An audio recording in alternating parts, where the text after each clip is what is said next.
అది ఒక జాతీయ పార్టీ, కేంద్రంలో అధికారంలో ఉంది. రాష్ట్రం నుంచి కేంద్ర మంత్రివర్గంలో 2 నేతలు ప్రాతినిధ్యం వహిస్తున్నారు. అంత పెద్ద నేతలే అయినా ఎవరికి వారే అన్న తీరులో కొనసాగుతోంది తెలంగాణ బీజేపీ రాజకీయం. క్యాడర్లో జోష్ నింపాల్సిన నేతలు తలోదారిలో పయనిస్తుంటే ఎటుపోవాలో తెలియక అయోమయానికి గురవడం కార్యకర్తల వంతు అవుతున్న తీరిది.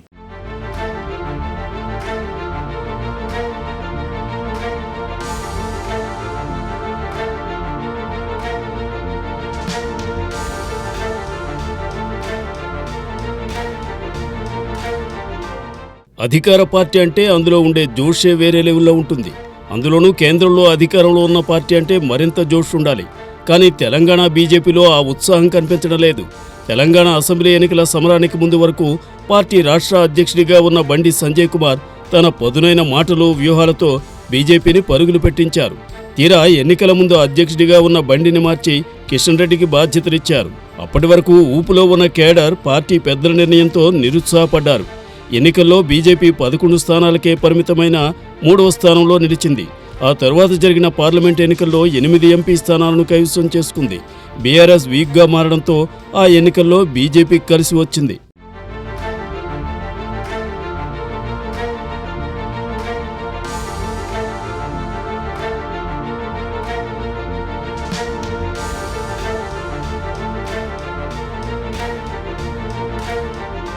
తెలంగాణలో అధికారం పొందాలంటే బూత్ స్థాయి నుంచి పార్టీలో బలోపేతం చేయాలని కేంద్ర పార్టీ భావించింది.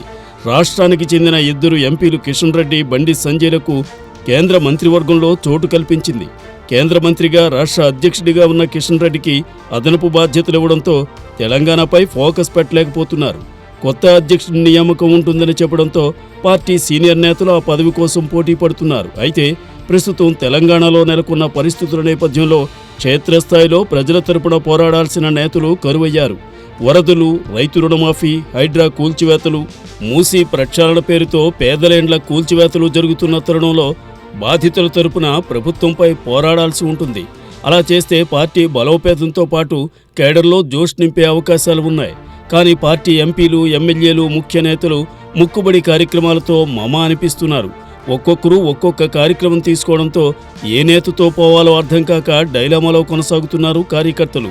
రైతు రుణమాఫీ, హైడ్రా, మూసీ ప్రక్షాళనపై నేతలు తలో మాట మాట్లాడుతుండడం పార్టీ స్టాండ్ ఏంటో కేడర్కి అర్థం కాక తలలు పట్టుకుంటున్నారు.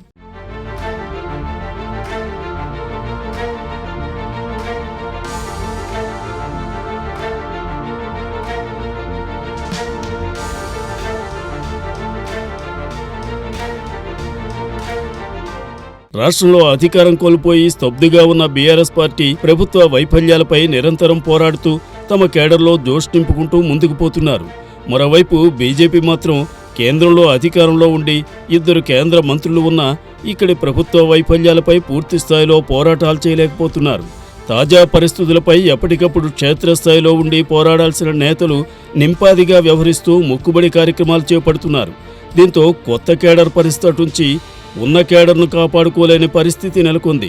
పార్టీ సభ్యత్వ కార్యక్రమం చేపట్టినా నేతలు ఒక్కతాటిపైకి వచ్చి నిర్వహించలేని పరిస్థితి. ఇకనైనా నేతలు మారాలి, ఒక్కతాటిపైకి వచ్చి ప్రజల కోసం పోరాడాలని కార్యకర్తలు కోరుకుంటున్నారు.